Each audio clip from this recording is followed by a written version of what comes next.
Assalamualaikum warahmatullahi wabarakatuh. Kami dari kelompok 6 Akhlak Tasawuf akan mempresentasikan hasil kerja kami yang berjudul Tasawuf Akhlaki dan Tasawuf Amali. Baiklah, yang pertama akan dipaparkan oleh Saudari Siti Fauzia. Saudara Siti Fauzia, dipersilahkan. Assalamualaikum warahmatullahi wabarakatuh. Saya Siti Fauzia sebagai pemakalah 1 akan menjelaskan tentang pengertian tasawuf akhlaki. Kata tasawuf dalam bahasa Arab artinya membersihkan dan saling membersihkan. Ini merupakan kata kerja yang membutuhkan objek, sedangkan objeknya itu adalah kita, manusia, akhlaknya manusia. Setelah itu kata akhlak. Kata akhlak berasal dari bahasa Arab yang secara bahasa itu bermakna pembuatan ataupun penciptaan. Menurut Imam Al-Ghazali, akhlak adalah sifat yang tertanam dalam jiwa manusia yang melahirkan perbuatan-perbuatan yang dengan mudah tanpa perlu memikirkan dan mempertimbangkannya. Jadi jika kita gabungkan antara kata akhlak dan kata tasawuf, akan terbentuk sebuah frase yang tasawuf akhlaki. Secara etimologi, tasawuf akhlaki ini bermakna membersihkan tingkah laku atau saling membersihkan tingkah laku. Selanjutnya saya akan menjelaskan tentang sistem pembinaan akhlak. Jadi dalam tasawuf ini sudah disusun sistem pembinaan akhlaknya. Yang pertama yaitu takhali. Ini merupakan langkah pertama yang harus dijalani seseorang, di mana seseorang itu harus mengosongkan diri dari perilaku ataupun akhlak yang tercela. Jadi hal ini bisa kita capai dengan menjauhkan diri dari kemaksiatan dan segala bentuknya. Yang kedua adalah tahali. Tahali ini upaya mengisi atau menghiasi diri kita dengan membiasakan diri kita untuk melakukan sikap yang terpuji. Tahapan tahali ini dilakukan setelah jiwa kita sudah dikosongkan dari akhlak-akhlak yang jelek. Selanjutnya tajali. Tajali ini pemantapan ataupun pendalaman materi yang sudah dilalui pada fase tahali. Tahap ini termasuk penyempurnaan kesucian jiwa kita.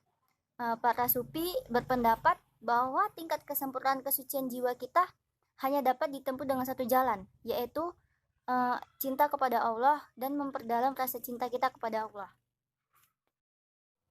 Selanjutnya saya akan menjelaskan karakteristik tasawuf akhlaki. Adapun ciri karakteristiknya yang pertama adalah melandaskan diri pada Al-Quran dan As-Sunnah. Jadi dalam ajaran-ajarannya cenderung memakai landasan Qur'ani dan hadis sebagai kerangka pendapatnya.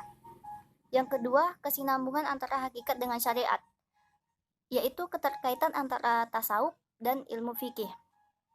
Yang ketiga, lebih bersifat mengajarkan dualisme dalam hubungan antar Tuhan dan manusia.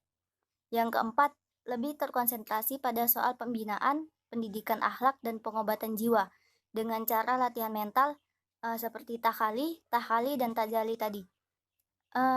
Yang kelima, tidak menggunakan terminologi filsafat. Mungkin itu saja yang dapat saya jelaskan. Selanjutnya akan dilanjutkan oleh pemakalah ketiga.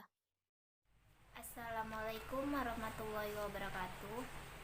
Perkenalkan, nama saya Sri Rahayu. Saya akan menjelaskan tentang tokoh-tokoh tasawuf akhlaki. Adapun beberapa tokoh tasawuf akhlaki yang akan saya paparkan, beliau memiliki nama lengkap Abu Sa'id Al-Hasan bin Yasar. Beliau adalah seorang zahid yang amat masyhur di kalangan tabi'in.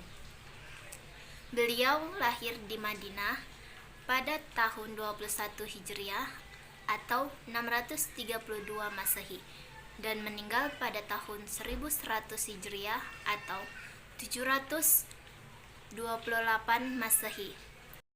Adapun ajaran-ajaran tasawuf beliau yaitu pertama, perasaan takut yang menimbulkan rasa tentram lebih baik daripada perasaan tentram yang menimbulkan rasa takut. Yang kedua, dunia adalah negeri tempat beramal.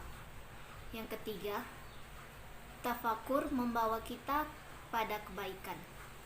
Yang keempat, dunia ini adalah seorang janda tua yang telah bungkuk dan beberapa kali ditinggal oleh suaminya. Yang kelima, orang yang beriman akan senantiasa berduka cita pada pagi dan sore hari.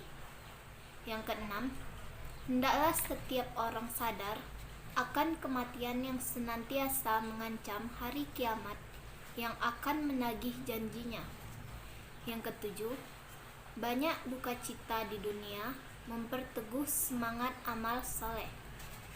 Bukan perasaan takut yang mendasari tasawuf ya, tetapi kebesaran jiwanya akan kekurangan dan kelalaian hidup yang mendasari tasawufnya.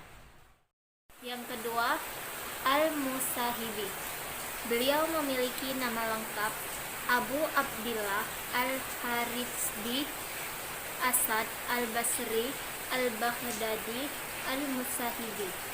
Beliau lahir pada tahun 165 Hijriah atau 781 Masehi dan meninggal pada tahun 243 Hijriah atau 857 Masehi.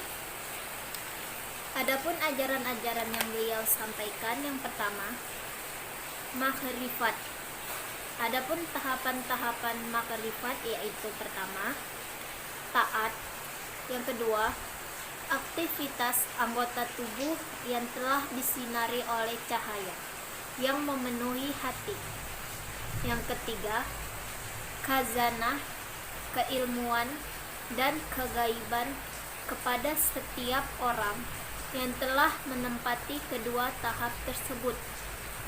Yang keempat, apa yang dikatakan oleh sementara sufi dengan fana yang menyebabkan haqa.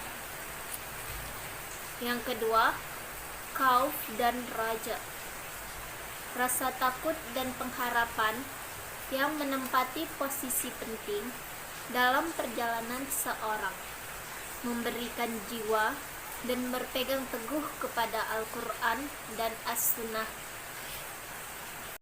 Yang ketiga, Al-Ghazali. Beliau memiliki nama lengkap Abu Hamid Muhammad bin Taus As-Sufi Asy-Syafi'i. Beliau biasa dipanggil dengan Ghazali di suatu kota di Khurasan, Iran pada tahun 450 Hijriah sampai 1058 Masehi. Adapun ajaran-ajaran beliau yaitu pertama, diawali dalam jiwa, lalu diteruskan dengan menumpuk fase-fase pencapaian rohani dalam tingkatan-tingkatan dan keadaan. Yang kedua, menjadikan tasawuf sebagai sarana untuk berolah jiwa. Yang keempat, Al-Qushairi. Beliau memiliki nama lengkap Abdul Karim bin Hawazin. Beliau lahir pada tahun 376 Hijriah di Istiwa atau kawasan Nishapur dan wafat pada tahun 465 Hijriah. Adapun ajaran-ajaran yang beliau sampaikan, yang pertama, mengembalikan tasawuf ke landasan-landasan Ahlus Sunnah. Yang kedua, kesehatan batin. Yang ketiga, penyimpanan para sufi. Mungkin itu saja yang dapat saya jelaskan. Sekian, terima kasih. Baiklah, materi selanjutnya akan dijelaskan oleh saudari Triananda. Baiklah, materi yang terakhir akan dijelaskan oleh saya sendiri. Sebelumnya perkenalkan, nama saya Triananda. Saya di sini akan menjelaskan tentang tasawuf amali. Kita mulai dari pengertian tasawuf amali itu. Pengertian tasawuf amali itu adalah tasawuf yang membahas tentang bagaimana cara kita mendekatkan diri kepada Allah Subhanahu wa taala. Tasawuf amali ini seperti yang dipraktekkan di dalam kelompok tarekat, di mana dalam kelompok ini terdapat sejumlah sufi yang mendapatkan bimbingan dan petunjuk dari seorang guru tentang bacaan dan amalan yang harus ditempuh oleh seorang sufi dalam mencapai kesempurnaan rohani agar dapat berhubungan langsung dengan Allah Subhanahu wa taala. Lalu, setiap kelompok tersebut memiliki metode, cara, dan amalan yang berbeda satu sama lain. Berikut macam-macam makom yang harus dilalui seorang sufi, yaitu yang pertama, makom al-makomat. Dia bertujuan untuk menempuh jalan yang panjang dan berat. Perjalanan panjang dan berat tersebut dapat dipelajari melalui tahapan-tahapan tertentu atau yang biasa disebut juga dengan istilah al-maqamat. Itu dia bisa diartikan dengan stasiun atau bisa diartikan dengan tahap-tahap. Perjalanan panjang itu dibagi jadi 7 macam, yaitu at-taubah, al-wara', al-jud, al-sabar, at-tawakal, dan arido. Selanjutnya, makom al-ahwal. Pengertian al-ahwal ini adalah situasi kejiwaan yang diperoleh seseorang sebagai karunia Allah Subhanahu wa taala, bukan dari usahanya. Mengenai jumlah dan formasi al-ahwal ini, sebagian besar sufi berpendapat ada 8, yaitu al-muraqah, al-khauf, al-raja, al-syauq, al-uns, al-tomaninah, al-musyahadah, dan al-yakin. Baiklah, saya di sini akan memberitahukan tokoh-tokoh tasawuf amali tersebut. Yang pertama, Robiah al-Adawiyah, yang bernama lengkap Robiah bin Ismail al-Adawiyah al-Bashiriyah al-Qaisiyah, lahir pada tahun 95 Hijriah atau 713 Hijriah di suatu perkampungan dekat kota Bashrah, Irak, dan wafatnya pada tahun 185 Hijriah. Robiah al-Adawiyah ini dalam perkembangan mekanismenya tercatat sebagai peletak dasar tasawuf berasakan cinta kepada Allah Subhanahu wa taala. Tokoh yang kedua adalah Zu al-Nun al-Mishri, yang bernama lengkap Abu al-Faid Thauban bin Ibrahim, yang lahir di iklim daratan tinggi Mesir. Lahirnya pada tahun 180 Hijriah dan wafatnya tahun 246 Hijriah. Al-Mishri ini membedakan ma'rifat menjadi 2, yaitu ma'rifat sufiyah dan ma'rifat qliyah. Sedangkan ma'rifat sufiyah itu yang berarti pendekatan menggunakan pendekatan kolbu. Sedangkan ma'rifat qliyah ini dia pendekatan yang menggunakan akal. Baru itu tokoh yang ketiga adalah Abu Yazid al-Bustami, yang bernama lengkap Abu Yazid Taifur bin Isa bin Syahrusan al-Bustami. Lahir di daerah Bustam, Persia pada tahun 874 Masehi dan wafatnya pada tahun 947 Masehi. Ajaran tasawuf tersebut adalah fana dan baqo. Dalam istilah tasawuf, fana diartikan sebagai keadaan moral yang luhur, sedangkan fana adalah yang mendirikan sifat-sifat terpuji kepada Allah Subhanahu wa taala.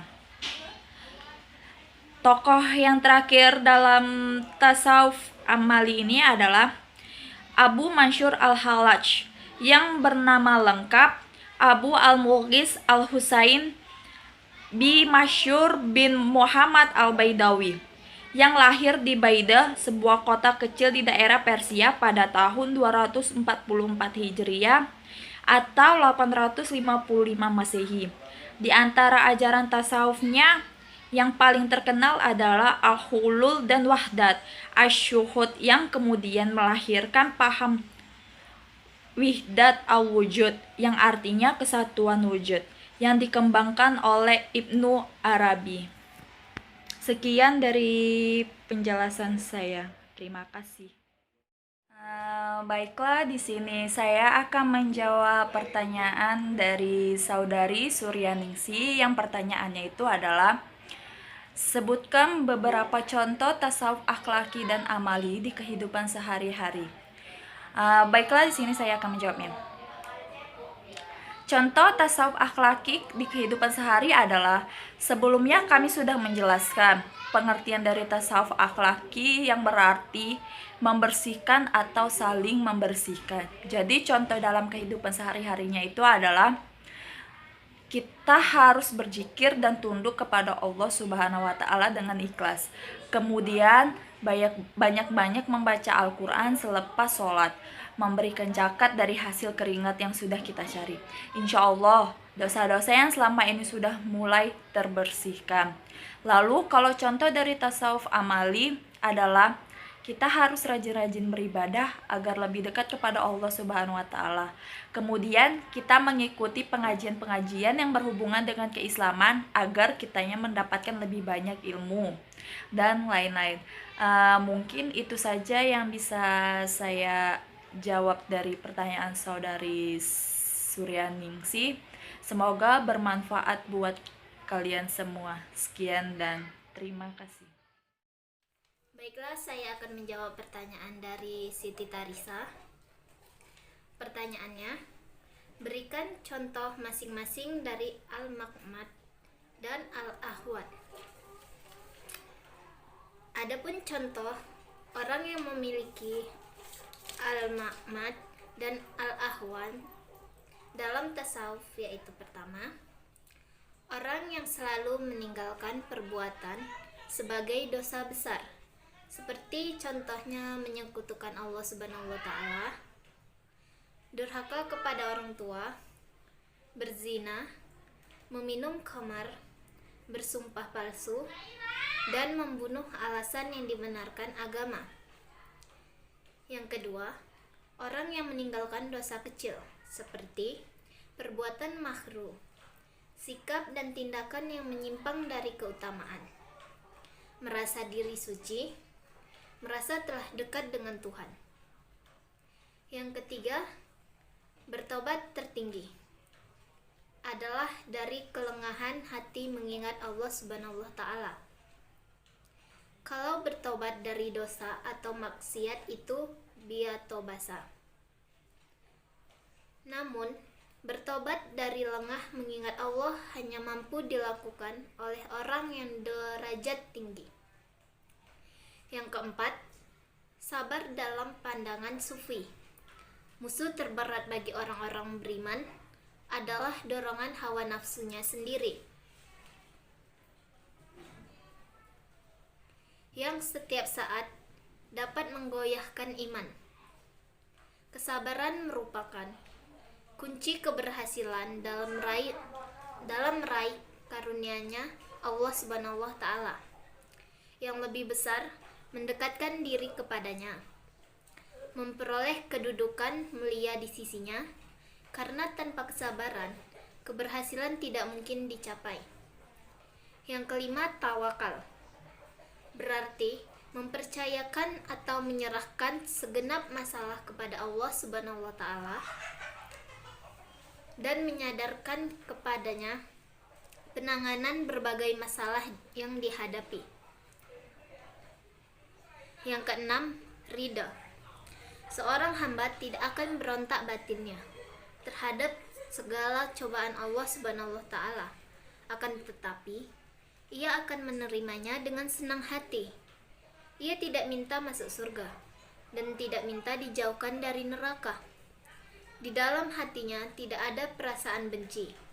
Ketika malapetaka menimpanya, hatinya merasa rela dan dalamnya bergelora rasa cinta kepada Allah Subhanahu wa taala. Mungkin itu saja jawaban dari saya.